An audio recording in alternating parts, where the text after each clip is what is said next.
اعوذ باللہ من الشیطان الرجیم بسم اللہ الرحمن الرحیم سامعین کرام و معزز ساتھیو بزرگان دین و برادران اسلام الحمدللہ ثم الحمدللہ اللہ تبارک و تعالی کی خاص عطا کردہ توفیق پاک سے درس تفسیر قرآن کا یہ سلسلہ جاری و ساری ہے۔ اس سلسلے میں آج جو ہے وہ ہماری 30ویں جو ہے وہ نشست ہے اور اس میں ہم لوگ قرآن مجید فرقان حمید کا ترجمہ اور تفسیر جو ہے وہ جاننے کی کوشش کر رہے ہیں۔ آپ یہ جو ہمارا جو آخری مرتبہ جو ہمارا موضوع تھا وہ یہ تھا کہ سورۃ الفاتحہ امام کے پیچھے پڑھیں گے یا نہیں پڑھیں گے، اور اس کے علاوہ جو دیگر شرعی مسائل تھے وہ بھی میں نے آپ کے گوش گزار کرنے کی کوشش کی۔ آج ایک اور مسئلہ ہے، وہ یہ ہے کہ نماز جنازہ میں کیا سورہ فاتحہ پڑھیں گے یا پھر نہیں پڑھیں گے۔ تو یاد ہے کہ نماز جنازہ میں جو ہے وہ اگر خاص دعا یاد نہیں ہے تو دعا کی نیت سے سورہ فاتحہ پڑھ لینے میں کوئی عرض نہیں ہے۔ اگر خاص دعا یاد نہیں تو دعا کی نیت سے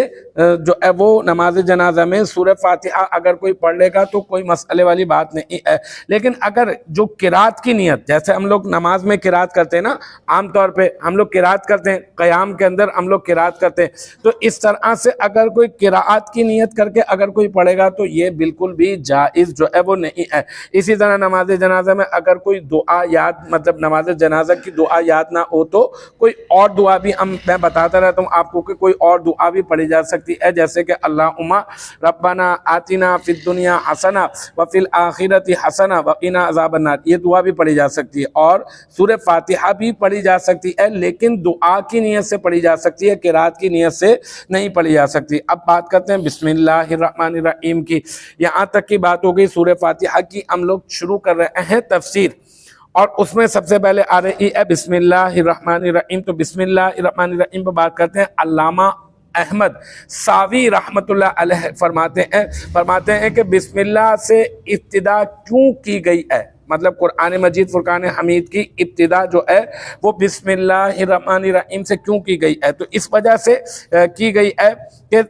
تاکہ اللہ تعالیٰ کے جو بندے ہیں وہ اپنے ہر نیک کام کا آغاز جو ہے وہ بسم اللہ الرحمن الرحیم سے کریں، اور اچھے کام کا اور اہم کام کی ابتدا جو ہے وہ بسم اللہ الرحمن الرحیم سے کریں۔ اور پھر احادیث مبارکہ میں بھی اس کی جو ہے وہ تنبیہ کی گئی ہے کہ جو بھی شخص نیک کام کا آغاز کرے، اہم کام کا آغاز کرے، تو اسے چاہیے کہ بسم اللہ الرحمن الرحیم جو ہے وہ پڑھ لیا کرے۔ حضرت ابو ہریرہ رضی اللہ تعالیٰ عنہ سے روایت ہے، فرماتے ہیں کہ جس اہم کام کی ابتدا بسم اللہ الرحمن الرحیم سے نہ کی جائے تو وہ کام ادھورا رہ جاتا ہے، تو لہذا ہمیں چاہیے کہ ہم عادت بنائیں کہ ہم بسم اللہ الرحمن الرحیم کی تلاوت جو ہے وہ خاص طور پر کریں۔ اچھا، کیونکہ بسم اللہ الرحمن الرحیم کی بہت بہت بے انتہا جو ہے نا وہ اس کی برکت ہے تو بہت چھوٹی سی آیت مبارکہ، لیکن یہ کہ جب کام کی ابتدا کی جائے، کوئی تصنیف کا آغاز کرنا کرے، شروع کرے،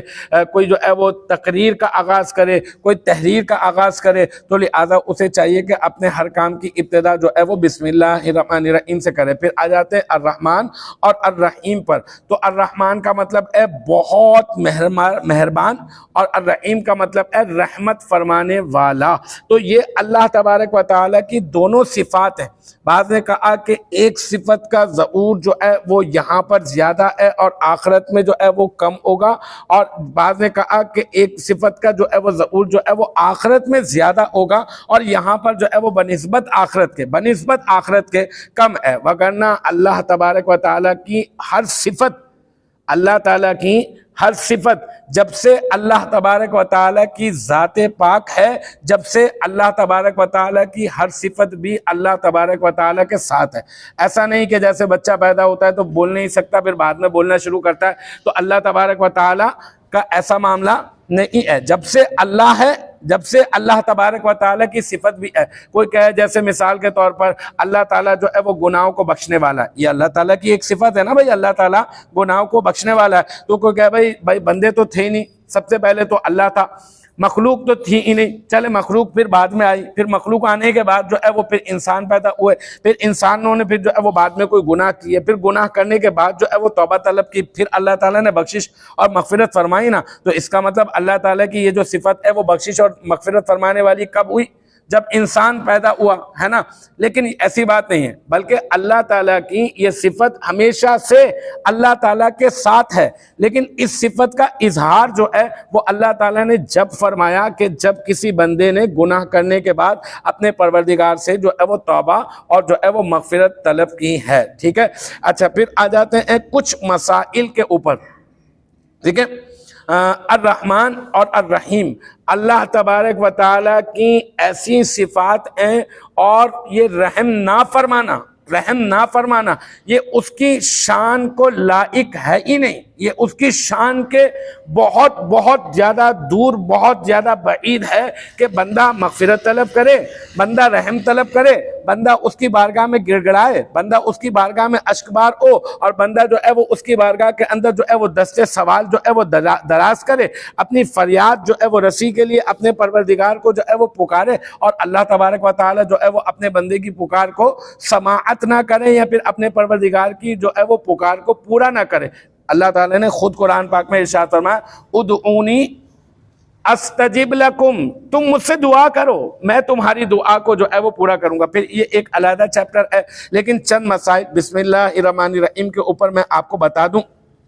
ایک جو سب سے پہلا جو مسئلہ ہے وہ یہ کہ سورۃ التوبہ کے اوپر جو ہے وہ کہا جاتا ہے کہ بسم اللہ الرحمن الرحیم جو ہے وہ نہیں پڑھنی ہے۔ سورۃ توبہ بہت سارے لوگ جو ہے نا وہ بیٹھے ہوئے پہلیاں پوچھتے ہیں، اتنی نالج میں ان پہ اضافہ ہو جاتا ہے، اور پھر خاص طور پہ ہوٹل پہ جو ہے نا وہ کبھی مذہبی اگر کوئی جو ہے نا وہ بحث و مباحثہ اگر چھڑ جائے، تو جس سے آپ کو یہ معلوم ہو کہ بسم اللہ الرحمن الرحیم نہیں پڑھنی چاہیے، تو بڑے فخر سے بتاتا ہے تو بتاؤ ایسی کوئی صورت تمہیں معلوم ہے قرآن پاک کی کہ جس میں جو ہے وہ بسم اللہ الرحمن الرحیم نہیں پڑھی جا سکتی؟ تو مسئلہ اچھی طرح سے سماعت کر لیجئے کہ اگر آپ سورہ توبہ کی جو ہے وہ سورت کا آغاز کر رہے ہیں، قرآن پاک کی اس سورت کا آغاز سے تلاوت جو ہے وہ شروع کر رہے ہیں آپ، تو جب آغاز کر رہے ہیں تو آپ کو اعوذ باللہ بھی پڑھنی ہے، آپ کو بسم اللہ بھی پڑھنی ہے،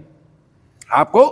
اعوذ باللہ بھی پڑھنی ہوگی، آپ کو بسم اللہ بھی پڑھنی ہوگی۔ ہاں اگر آپ جو ہے وہ درمیان میں سے اگر جو ہے وہ آغاز کر رہے ہیں تو اب آپ کو بسم اللہ پڑھنے کی ضرورت جو ہے وہ نہیں ہے۔ تو انشاءاللہ تعالی مزید یہاں سے بسم اللہ سے متعلق کچھ مسائل ہیں، اس کے اوپر گفتگو کا سلسلہ جو ہے وہ ہمارا جاری رہے گا انشاءاللہ تعالی۔ کل تک اس بات کو موقوف کرتے ہیں۔ اللہ تبارک و تعالی ہم سب کو مسائل فقہیہ سیکھ کر اور درس قرآن فہمی جو ہے وہ سیکھ کر اللہ تعالی ہم سب کو اپنی آخرت کو سنوارنے کی توفیق مرحمت فرمائے۔ وآخر دعوانا ان الحمدللہ رب